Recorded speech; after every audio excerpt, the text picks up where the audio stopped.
আজকের বাংলাদেশ স্বাধীন হয়েছে। এই স্বাধীন হওয়ার অন্যতম কারণ আমাদেরকে স্বীকার করতে হবে শহীদ আবু সাইদ ভাই, আল্লাহ তাআলা তার কবরটাকে জান্নাতের টুকরা বানিয়ে দেখ, আল্লাহুম্মা আমিন। এরপরে আসেন একজন ভাই, মুগ্ধ নাম, এই ভাইটা শুধু ফানি আর বিস্কুট বিতরণ করতেছে আন্দোলনকারীদেরকে, কিন্তু সেও গুলিবিদ্ধ হয়ে মৃত্যুবরণ করেছে। একটু কি কলিজাটার মধ্যে কি নাড়া পড়ে না? একটু কি চোখের মধ্যে পানি আসে না?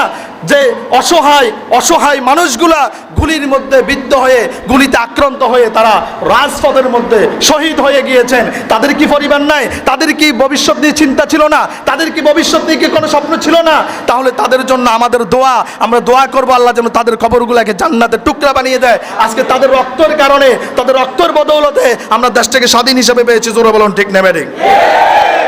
সালাম সালাম হাজার সালাম সকল শহীদ স্মরণে, আমার হৃদয় রেখে যেতে চাই তাদের স্মৃতি চরণে।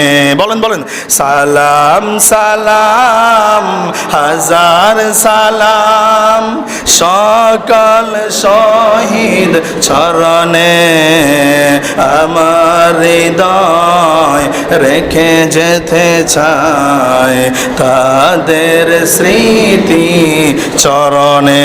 আওয়াজ করে বলুন আল্লাহু আকবার। রাখবেন রাখবেন, তাদের স্মৃতিগুলো স্মরণে রাখবেন। কথা বলেন না, তাদের স্মৃতিগুলো স্মরণে রাখবেন। এগুলো রাখতে হবে। তার মানে বাংলাদেশটা দ্বিতীয়বারের মতো আবার কি হয়েছে? স্বাধীন হয়েছে। এক একটা যারা শহীদ হয়েছে, এই এক একটা শহীদ, এক একটা আবু সাইদ, তারা হচ্ছে হোসাইন রাদিয়াল্লাহু তাআলা। জোরে বলেন ঠিক না বেঠিক? তারা হচ্ছে ওমর রাদিয়াল্লাহু তাআলার মতো, তারা হচ্ছে হুসাইন রাদিয়াল্লাহু তাআলার মতো, তারা হচ্ছে সাহাবী আমির হামজার মতো। আল্লাহ রাসূল বলছে আমির হামজা মাত্র নতুন সবে বিবাহ করেছিল। আমির হামজা বিবাহ করে নতুন বাসর ঘরে গিয়েছিল, তখনই খবর এসেছে আল্লাহ রাসূল বলছে যুদ্ধে যেতে হবে। আমির হামজা স্ত্রীকে বলল, সহবাস করলেন না, স্ত্রীকে বলল, স্ত্রী আমি চলে যাচ্ছি, যদি জীবিত থাকি তাহলে দেখা হবে, আর যদি মরে যাই জান্নাতে দেখা হবে, তুমি তোমার কোনো দাবি দাবা রেখো না। ওই আমির হামজা সেই যুদ্ধ করতে গিয়ে সেখানে শহীদ হয়েছেন। আওয়াজ করে বলুন আল্লাহু আকবার। আমরা আমির হামজা, আমরা শহীদ আমির হামজাকে দেখি নাই, আমরা হুসাইন রাদিয়াল্লাহু তাআলাকে দেখি নাই, ইতিহাস শুনেছি, কিন্তু আমরা আবু সাঈদকে দেখেছি কিভাবে তার বুকটাকে এভাবে বিছিয়ে দিয়েছেন, আর নরু পাষাণরা সয়রাচারীরা ওই বিছানো বুকটার উপরে গুলি করেছে। আওয়াজ করে বলুন ঠিক না বেঠিক? প্যারা হাজিরিন, আমরা কখনো, এজন্য আল্লাহ তাআলা বলছেন ওয়ালা তাকুলু লিমান ইউকতালু ফি সাবিলিল্লাহি আমওয়াত বাল আহইয়াউ ওয়ালাকিন লা তাশউরুন।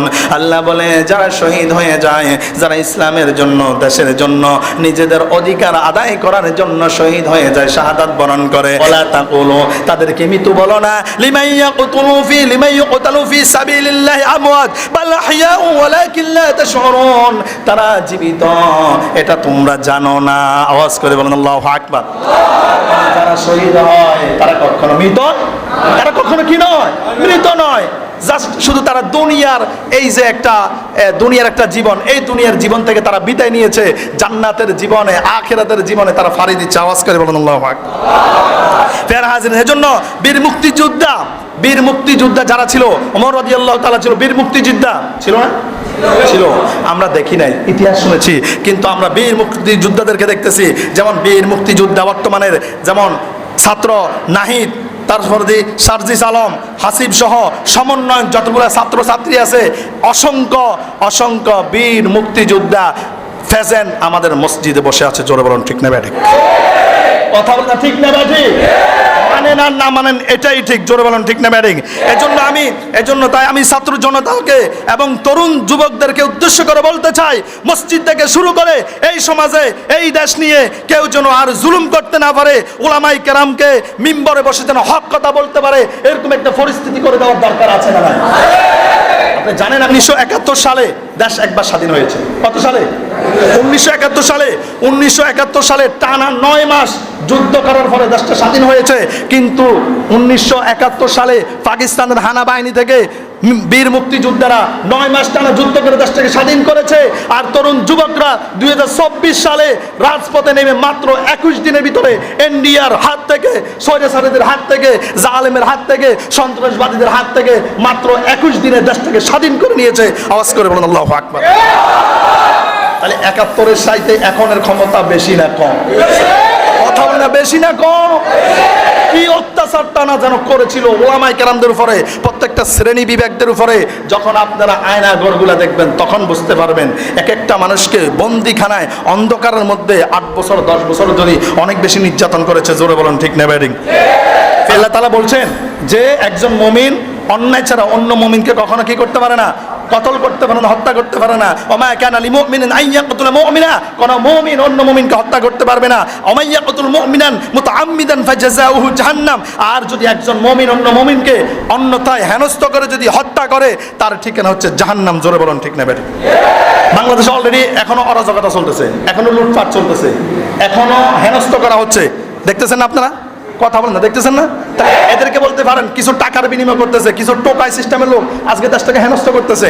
এজন্য আপনারা কেউ আল্লাহর রাস্তে আপনারা মানুষের অর্থ সম্পদ লুটপাট করবেন না, দোকানপাট ভাঙ্গাভাঙ্গি করবেন না, এগুলো লুটপাট করবেন না, হেনস্থ করবেন না। আর যদি কেউ করে থাকে, যদি কাউকে কেউ হেনস্থ করা হয়, সেনাবাহিনীদের নাম্বার প্রত্যেককে মনে হয় দেওয়া হয়েছে, সেনাবাহিনীকে ফোন দিবেন, সেনাবাহিনী এসে নিয়ন্ত্রণ করবে। আমরা একটা সোনার বাংলা করতে চাই। এক জালিমের হাত থেকে, জালিমদের হাত থেকে আমরা মুক্তি পেয়েছি, আমরা আরেক জালিম আমরা হতে চাই না। জোরে বলুন ঠিক না ব্যাডিক? আমরা অন্তরঙ্গ সম্পর্ক বজায় রেখে চলবো। আমরা প্রত্যেকে মিলে মিশে যেন আমরা যেন সোনার বাংলা গড়তে পারি। আল্লাহ যেন আমাদেরকে তৌফিক দেন। আল্লাহুম্মা আমিন। ফের হাজির, আমি এই পরিশেষে একটা কথা বলবো।